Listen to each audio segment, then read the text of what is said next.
সুপ্রিয় ভর্তিচ্ছ শিক্ষার্থীরা, কেমন আছো তোমরা সবাই? আশা করি সবাই ভালো আছো। আজকে আমি তোমাদের সামনে উপস্থিত হয়েছি তোমাদের সবচেয়ে ভীতিকর সাবজেক্টটি নিয়ে, সেটি হচ্ছে ইংলিশ। এই ভিডিওটিতে আমি চট্টগ্রাম বিশ্ববিদ্যালয়ে আসার মতো কিছু কোশ্চেন নিয়ে আলোচনা করেছি। গত ভিডিওতে আমরা পার্ট 1 নিয়ে আলোচনা করেছি, আজকের ক্লাসে আমরা পার্ট 2 নিয়ে আলোচনা করব। তোমরা যারা পার্ট 1 দেখোনি তার লিঙ্ক আমি এই ভিডিওর ডিসক্রিপশন বক্সে দিয়ে দিচ্ছি এবং প্লেলিস্ট আকারে সাজিয়ে দেবো, শেষে চাইলে তোমরা দেখে নিতে পারো। তোমরা যারা বিশ্ববিদ্যালয় ভর্তি পরীক্ষার্থী, তোমাদের উচিত বিশ্ববিদ্যালয়ের ইংলিশ সম্পর্কে স্বচ্ছ ধারণা থাকা। তো আমি ইংলিশের উপরে কিছু ক্লাস নিয়েছিলাম, অর্থাৎ রাজশাহী বিশ্ববিদ্যালয়ে ইংলিশের উপরে কিছু ক্লাস নিয়েছিলাম, চাইলে তোমরা সেগুলো দেখে নিতে পারো, ইনশাআল্লাহ উপকারে আসবে। তো এত কথা না বলে আমাদের মূল আলোচনা শুরু করি।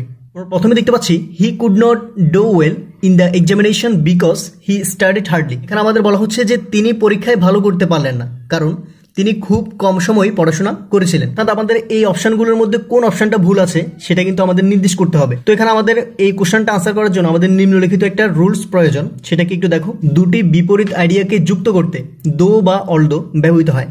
দুটি বিপরীত আইডিয়াকে যুক্ত করতে কি ব্যবহৃত হয়? দো বা অলদো, এটি ব্যবহৃত হয়। তো এখানে আমাদের বলা হচ্ছে he could not do well in the examination, তিনি পরীক্ষায় ভালো করতে পারলেন না।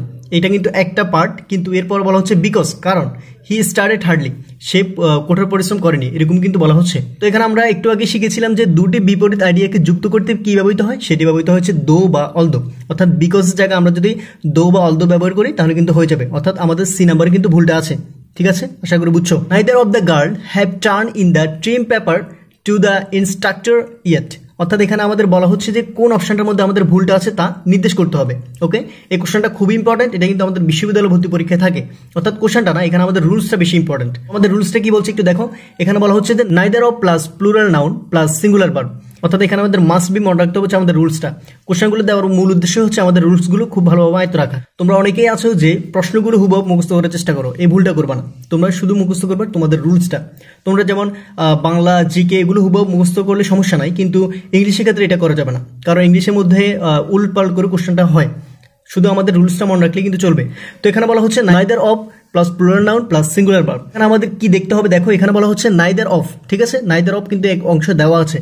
এরপর হবে হচ্ছে প্লুরাল নাউন, প্লুরাল নাউন কিন্তু গার্লস, এটা দেওয়া আছে। তো এখানে আমরা একটু কি শিখেছিলাম, এখানে শিখেছিলাম neither of plus plural noun plus singular verb. So এখানে কিন্তু আমাদের ভুলটা আছে বিতে, তো এখানে হবে হচ্ছে সিঙ্গুলার ভার্ব। আশা করি বুঝছো। তো এই কোশ্চেনটার সাথে সিমিলার আমাদের আরো একটা রুলস রিপিট হয়, সেটা কি একটু দেখো। এটা হচ্ছে নাইদার নর। নাইদারের সাথে সবসময় কি বসে? নর ব্যবহৃত হয়। নাইদার নর থাকলে বাক্যে নর এর পরবর্তী সাবজেক্ট অনুযায়ী ভার্ব হয়। I will talk to you blank telephone.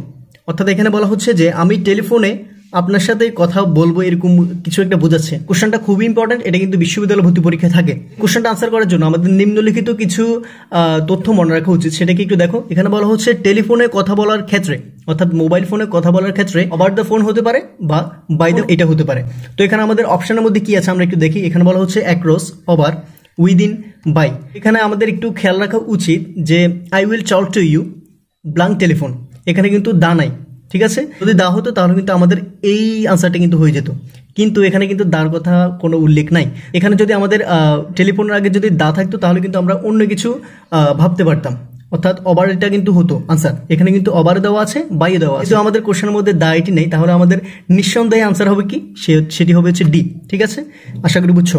If she blank that picture she would have sing in the corner. অর্থাৎ এই কোশ্চেনটা আনসার করার জন্য আমাদের নিম্নলিখিত একটা রুলস খুবই প্রয়োজন। এখানে বলা হচ্ছে যে ই প্লাস ফার্স্ট পারফেক্ট, ই প্লাস ফার্স্ট পারফেক্ট, অর্থাৎ প্রথম অংশ থাকবে হচ্ছে কি ই প্লাস ফার্স্ট পারফেক্ট, পরের অংশ থাকবে হচ্ছে subject plus would have plus B three, subject plus would have plus B three, B three হবে বা ভার্বের ফার্স্ট পার্টিসিপল ফর্ম। ঠিক আছে, আমাদের কিন্তু থার্ড কন্ডিশনাল এই কোশ্চেনটা থাকবেই। থার্ড কন্ডিশনাল থেকে মাস্ট বি কোশ্চেন থাকে, থার্ড কন্ডিশনাল আর সেকেন্ড কন্ডিশনাল। ফার্স্ট কন্ডিশনাল থেকে এত বেশি কোশ্চেন হয় না। তোমরা যারা চট্টগ্রাম বিশ্ববিদ্যালয় ভর্তি পরীক্ষা দিবা, তোমরা কিন্তু থার্ড কন্ডিশনাল থেকে কোশ্চেনটা পেতে পারো, হতে পারে এই ভিডিওটি থেকে এই কোশ্চেনটা পাবে। ঠিক আছে, আমাদের কোশ্চেনটা কিভাবে আনসার করবো, এখানে বলা হচ্ছে ই প্লাস ফার্স্ট পারফেক্ট। আমাদের প্রথম অংশের কিন্তু ব্লাঙ্কটা কমপ্লিট করতে হবে। তো ফার্স্ট পারফেক্টে কোনটা আছে? ফার্স্ট পারফেক্টে কিন্তু আমাদের সি নাম্বার আছে। কোনটা? C number, had fainted, she would have sing the corner. কিন্তু তোমাদের মধ্যে 50% স্টুডেন্ট কিন্তু এই কোশ্চেনের মধ্যে ভুল করবা। তোমরা কি করো, তোমরা কিন্তু উড হ্যাভ প্লাস পেইন্টেড এই অপশনটা দাগাতে পারো।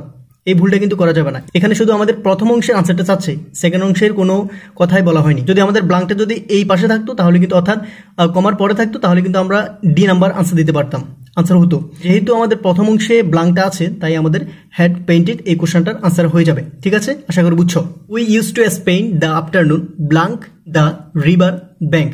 অর্থাৎ এখানে কি বলতে চাচ্ছে, এখানে বলতে চাচ্ছে আমি বিকেলের সময়টা নদীর তীরে হাঁটতে ব্যবহার করি, এরকম কিছু একটা বোঝাচ্ছে। ঠিক আছে, তো এই কোশ্চেনটা আনসার করার জন্য আমাদের নিম্নলিখিত কিছু তথ্য মনে রাখা উচিত। দেখো, এখানে বলা হচ্ছে যে একটি সিম্পল সেন্টেন্সে পাশাপাশি দুটি মেইন ভার্ব থাকলে, একটি সিম্পল সেন্টেন্সে যদি পাশাপাশি দুটি মেইন ভার্ব থাকে তাহলে কি হতে পারে, তাহলে আইএনজি যুক্ত হয়। এখানে বলা হচ্ছে নদীর তীরে হাঁটা, নদীর তীরে হাঁটা অর্থে কি ব্যবহৃত হয়, অ্যালোন ব্যবহৃত হয়। আর যদি বলে সাঁতার দিয়ে নদী পার হওয়া, সাঁতার দিয়ে নদী পার হতে হলে কি ব্যবহৃত হয়, অ্যাক্রস, এটি ব্যবহৃত হয়। তো এখানে আমাদের কোশ্চেন এবং অপশনের মধ্যে কি আছে একটু দেখি। তো আমাদের অপশন কোনটা হবে, আমরা একটু আগে শিখেছিলাম যে একটি সিম্পল সেন্টেন্সে পাশাপাশি দুটি মেইন ভার্ব থাকলে কি হয়, পরেরটির সাথে আইএনজি যুক্ত হয়। তো এখানে আমাদের প্রথমে খুঁজতে হবে যে আমাদের আইএনজি যুক্ত ভার্ব কোনটা আছে, সেটা কিন্তু আমাদের আগে মার্ক করতে হবে। যেহেতু আমাদের আইএনজি যুক্ত ভার্ব আছে ডি এবং এ, তাহলে আমাদের কিন্তু বি এটা বাদ এবং সি এটা বাদ। তো অর্থাৎ এখানে আমাদের কিন্তু 50-50 অপশনটা কিন্তু চলে এসেছে। তো আমাদের এখানে আমরা ভুল করব যে কোনটা হবে, এখানে কোনটি হবে একটু দেখো। নদীর তীরে হাঁটা, অর্থাৎ বিকালবেলা কিন্তু আমরা নদীর তীরে হাঁটতে যাই, কিন্তু আমরা সাঁতার কাটতে যাই না। বিকালবেলা আমরা নদীর তীরে হাঁটতে যাই কিন্তু সাঁতার কাটতে যাই না। ঠিক আছে, তো নদীর তীরে হাঁটা অর্থে কি ব্যবহৃত হয়, অ্যালোন ব্যবহৃত হয়। নদীর তীরে হাঁটা অর্থে অ্যালোন ব্যবহৃত হয়, সেই অর্থে আমাদের ডি তাই আনসার। সো আনসার কিন্তু ডি হবে। ঠিক আছে, আশা করি বুঝছো। Nishad blank this movie 3 Times, অর্থাৎ এখানে বলা হচ্ছে নিশাদ এই সিনেমাটি 3 বার দেখেছে, এরকম কিন্তু কিছু একটা বোঝাচ্ছে। ঠিক আছে, এই কোশ্চেনটা আনসার করার জন্য আমরা নিম্নলিখিত একটা রুলস মনে রাখা উচিত, সেটাকে একটু দেখো। এখানে বলা হচ্ছে 3 টাইমস, 2 টাইমস, এবার, নেভার, রিসেন্টলি, অলরেডি, লেটলি ইত্যাদি থাকলে কি ব্যবহৃত হয়, প্রেজেন্ট পারফেক্ট টেন্স হয়। ইত্যাদি যদি বাক্যে থাকে তাহলে সেটি কোন টেন্সে হবে, সেটি আমাদের প্রেজেন্ট পারফেক্ট টেন্সে হবে। তো এখানে আমাদের অপশনের মধ্যে আছে has been watching, has watch, has been seeing, has seen, কোনটা হবে আনসার। তো আমাদের খেয়াল রাখতে হবে যে আমাদের কোনটা প্রেজেন্ট পারফেক্ট টেন্সে আছে। প্রেজেন্ট পারফেক্ট টেন্সে আছে সেটা কিন্তু আমাদের আনসারটা হয়ে যাবে। তো এখানে আমাদের কোন অপশনটা প্রেজেন্ট পারফেক্ট টেন্সে আছে, আমাদের কিন্তু ডি অপশনটা কিন্তু প্রেজেন্ট পারফেক্ট টেন্সে আছে, তাই কিন্তু আমাদের আনসার কিন্তু ডি হবে। তোমরা যারা চট্টগ্রাম বিশ্ববিদ্যালয়ে ভর্তি পরীক্ষা দিবা, তোমাদের কিন্তু আইকিউ এই টপিকটা খুবই ইম্পর্টেন্ট, অর্থাৎ আইকিউ থেকে তোমাদের মাস্ট বি কোশ্চেন থাকে। তোমরা যদি আইকিউর কোনো ক্লাস পেতে চাও তাহলে আমি এই ভিডিওর ডেসক্রিপশন বক্সে লিঙ্ক দিয়ে রেখেছি আমার শ্রদ্ধেয় স্যারের, তিনি আইকিউ ক্লাস খুব ভালোভাবে নিয়ে থাকেন, তো তোমরা চাইলে দেখে নিতে পারো, ইনশাল্লাহ উপকৃত হবা। Fungi do not absorb sunlight but use animal and plants blank living and dead as their source. অর্থাৎ এখানে কি বলতে চাচ্ছে, এটার বাংলাটা হতে পারে যে ছত্রাক সূর্যালোক শোষণ করে না, কিন্তু খাদ্যের উৎস হিসেবে জীবিত এবং মৃত উভয় প্রাণীকে ব্যবহার করে। ঠিক আছে, তো এখানে এত কিছু মনে রাখার আমাদের কিচ্ছু দরকার নাই, আমরা শুধু অপশনের মধ্যে তাকাই যে অপশনের মধ্যে কি আছে। অপশনের মধ্যে দেখা যাচ্ছে যে বিসাইডস, টুগেদার, বথ, বিসাইড, তো কোনটা হবে। এই কোশ্চেনটা আনসার করার জন্য আমাদের নিম্নলিখিত কিছু রুলস মনে রাখা উচিত। দেখো এখানে কি বলতে চাচ্ছে, এখানে দেওয়া আছে যে দুটি বস্তু বা ব্যক্তিকে উভয় অর্থে বোঝাতে কি ব্যবহৃত হয়, এখানে both and, neither nor, either or, hardly বা স্ক্রেচলি হয়েন। অর্থাৎ এই তথ্যগুলো তোমরা খুব ভালোভাবে ছড়লে মুখস্থ করে ফেললে এটা কিন্তু ভর্তি পরীক্ষায় থাকে, অর্থাৎ এই রুলসগুলো আমাদের বিশ্ববিদ্যালয় ভর্তি পরীক্ষায় থাকে। তো আমাদের পুরো প্রশ্নটা পড়ার কোনো দরকার নেই, এখানে বলা হচ্ছে যে blank living and, blank living and, অর্থাৎ এখানে এন্ড দেওয়া আছে। আমরা একটু আগে শিখেছিলাম যে এন্ড কোনটার মধ্যে আছে, বথ এন্ড। তো আমাদের অপশনের মধ্যে কোনটার মধ্যে বথ আছে, বথ যেটা থাকবে সেটা কিন্তু 100% আনসারটা হয়ে যাবে, বথ এন্ড। ঠিক আছে, এটা মিলে গেছে, তাই কিন্তু আমাদের আনসারটা হয়ে গেছে। এখানে প্রশ্নের মধ্যে কি বলতে যাচ্ছে এত কিছু খেয়াল করার কোনো দরকার নেই, এগুলো খেয়াল করতে গেলে আমরা কিন্তু আবার ভুল করতে পারি। When I went to abroad, I stayed in the suburb of Australia. The underlined part is, এখানে আমাদের আন্ডারলাইন করে দেওয়া আছে যে অংশ, সেটা কিন্তু কি বলতে চাচ্ছে, অর্থাৎ কি নির্দেশ করছে তা জানতে চাচ্ছে। এখানে আমরা অপশনের মধ্যে তাকাই যে এখানে বলা হচ্ছে a noun clause, adjective clause, adverbial clause, principal clause, অর্থাৎ এটি কোন ক্লজের মধ্যে পড়ে সেটা কিন্তু আমাদের আনসারটা হয়ে যাবে। এই কোশ্চেনটা আনসার করার ক্ষেত্রে আমাদের নিম্নলিখিত একটা রুলস মনে রাখা প্রয়োজন, সেটা কি একটু দেখো। এটা এখানে বলা হচ্ছে যে স্থান সময় দূরত্ব, স্থান সময় দূরত্ব প্রবৃত্তি নির্দেশ করলে সেটি কি হবে, সেটি হবে অ্যাডভার্ব। ক্লজটি কি নির্দেশ করছে, স্থান নির্দেশ করছে। যেমন in the suburb of Australia, এখানে আমাদের অস্ট্রেলিয়ার একটা স্থানকে নির্দেশ করছে, ঠিক আছে, তাই সেটি হবে অ্যাডভার্বিয়াল ক্লজ। তো আমাদের অ্যাডভার্বিয়াল ক্লজ কোন অপশনের মধ্যে আছে সেটা কিন্তু আমাদের আনসারটা হয়ে যাবে। তো এখানে আমাদের আনসার কোনটি হবে, সেটি অ্যাডভার্বিয়াল ক্লজ। আশা করি বুঝছো। Swimming in the river is a good form of physical exercise, অর্থাৎ সাঁতার কাটা আমাদের শরীরের জন্য, অর্থাৎ শরীরের শারীরিক ব্যায়ামের জন্য খুবই উপকারী, এরকম কিন্তু বোঝাতে চাচ্ছে, ঠিক আছে। তো এখানে আমাদের বলতে চাচ্ছে যে এটার সুইমিং, এখানে কিন্তু আমাদের মার্ক করে দিয়েছে যে সুইমিং এটা কি, এটা কি জিরান্ড, ইনফিনিটিভ, প্রেজেন্ট পার্টিসিপল নাকি ভার্ব, এটা কোনটা আমাদের মনে রাখতে হবে।